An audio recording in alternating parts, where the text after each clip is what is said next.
माथे के सिंदूर से प्यार का रंग ज्यादा गहरा होता है। तुमने रियासत और खानदान देखकर अमित से शादी तो कर ली, लेकिन न मैं कभी तुम्हारे दिल से निकला और न उसे जगह मिली। पति के घर में न होते हुए हर रात इतना बनाव श्रृंगार, हर रात बाहर जाके तन मन की शांति जाया करना, इसमें क्या सुख मिलता है तुम्हें? तुम मालकिन हो, मुझे कुछ कहना नहीं चाहिए। मेरी नहीं, कम से कम चेरी की बात मान लो।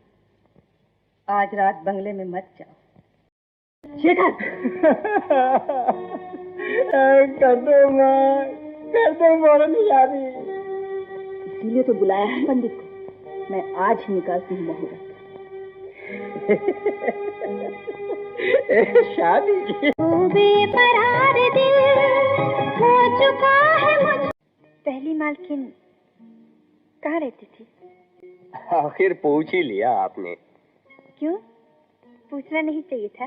वहाँ कोई नहीं जा सकता, सिर्फ दाई माँ जाती हैं। खुशबू सुलगाती हैं, फूल सजाती हैं, इस तरह रखती हैं उसको जैसे मालकिन मौजूद हो। बताइए।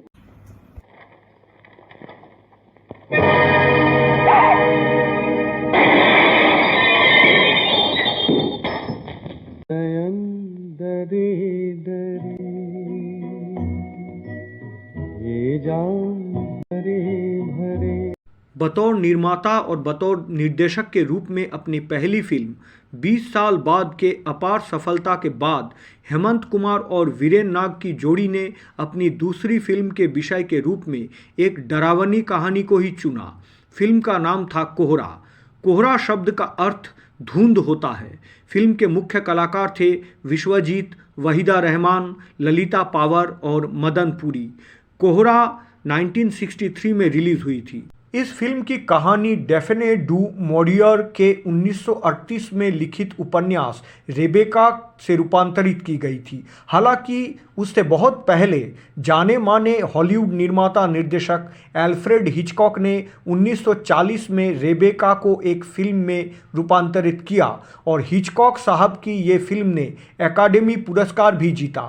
साइको नाम के एक अन्य हॉरर फिल्म से भी प्रभावित होकर फिल्म कोहरा में कुछ सीक्वेंस को जोड़ा गया था। फिल्म कोहरा अपने ट्विस्ट एंडिंग के लिए मशहूर है, जो मूल उपन्यास से काफ़ी हद तक अलग है। फिल्म की कहानी ये थी कि अनाथ राजेश्वरी एक अमीर जमींदार अमित कुमार सिंह से मिलती है और वे एक दूसरे के प्यार में पड़ जाते हैं और शादी कर लेते हैं। शादी के बाद कुमार अमित अपनी पत्नी राजेश्वरी को अपने विशाल पुश्तैनी हवेली में लाते हैं। कुछ दिनों बाद राजेश्वरी को हवेली के नौकरों से अमित की पहली पत्नी पूनम के बारे में पता चलता है, जिसकी लगभग 1 साल पहले रहस्यमय परिस्थितियों में मौत हो गई थी। हवेली की हाउसकीपर दाइमा, जो संपर्क में मृतक पूनम की नानी भी थी, वो मन से राजेश्वरी और अमित की शादी को स्वीकार नहीं कर सकती है और राजेश्वरी के प्रति बेहद नाराज़ और ठंडे बर्ताव करते हैं। संयोग से अमित कुछ हफ्तों के लिए एक बिजनेस ट्रिप पर निकल जाता है और राजेश्वरी हवेली में लगभग अकेली हो जाती है।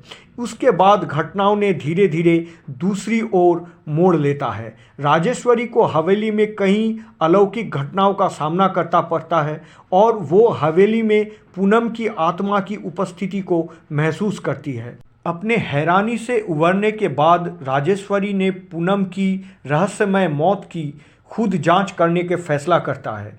एक के बाद एक वो पूनम, अमित और कई दूसरे लोगों के बारे में चौंकाने वाले रहस्य को उजागर करती है। कुमार अमित सिंह की एक कार, जिसके चोरी होने का दावा किया गया था, अचानक बरामद की जाती है और कार में एक कंकाल मिलने पर राज और गहरा हो जाता है। इस फिल्म का क्लाइमैक्स और अंत दर्शकों को हैरान कर देगा। इस तरह का ट्विस्ट एंडिंग बॉलीवुड की बहुत कम फिल्मों में ही देखा गया है। फिल्म के अंत में एक शानदार कोर्ट सीन भी है। ये फिल्म 20 साल बाद वीरेन नाग का दूसरा निर्देशन उद्यम था। वीरेन नाग इससे पहले गुरुदत्त के 14वीं का चांद, साहेब बीबी और गुलाम और सीआईडी जैसे क्लासिक फिल्मों में आर्ट डायरेक्टर या कला निर्देशक का काम किए थे। तूफानी रात में पूनम देवी कहाँ गायब हो गई?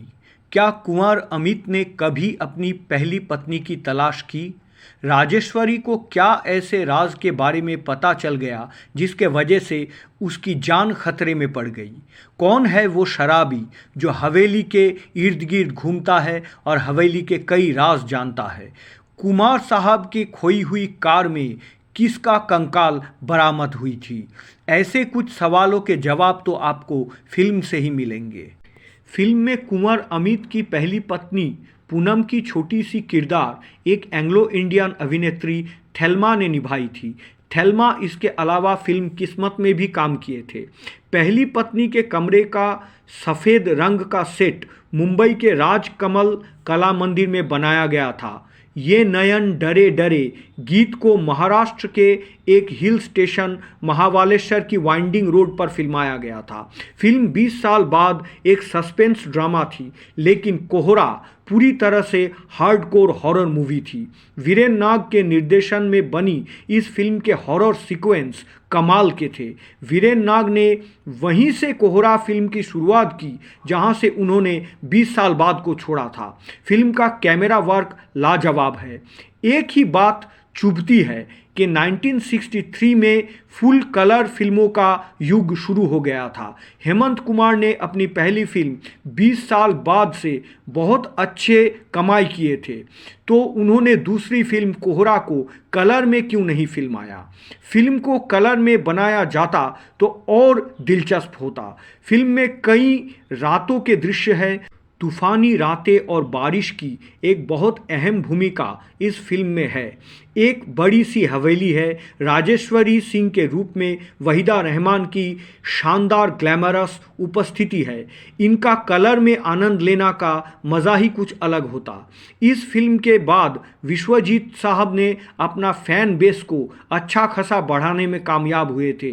दाई माँ के किरदार में ललिता पावर और दीवान जी के रूप में मदन पुरी के ज़बरदस्त प्रदर्शन इस फिल्म की संपत्ति है। फिल्म कोहरा को हेमंत कुमार और वीरेन नाग जोड़ी की पहली फिल्म 20 साल बाद जैसे कामयाबी तो नहीं मिली थी, लेकिन 20 साल बाद के जैसे ही फिल्म कोहरा के सारे गाने बहुत लोकप्रिय हुए थे। हेमंत कुमार के गायकी में ये नयन डरे डरे और लता मंगेशकर की गायकी में ओ बेकरार दिल, झूम झूम रात ढले, ये सारे गाने आज भी मन मोह लेता है।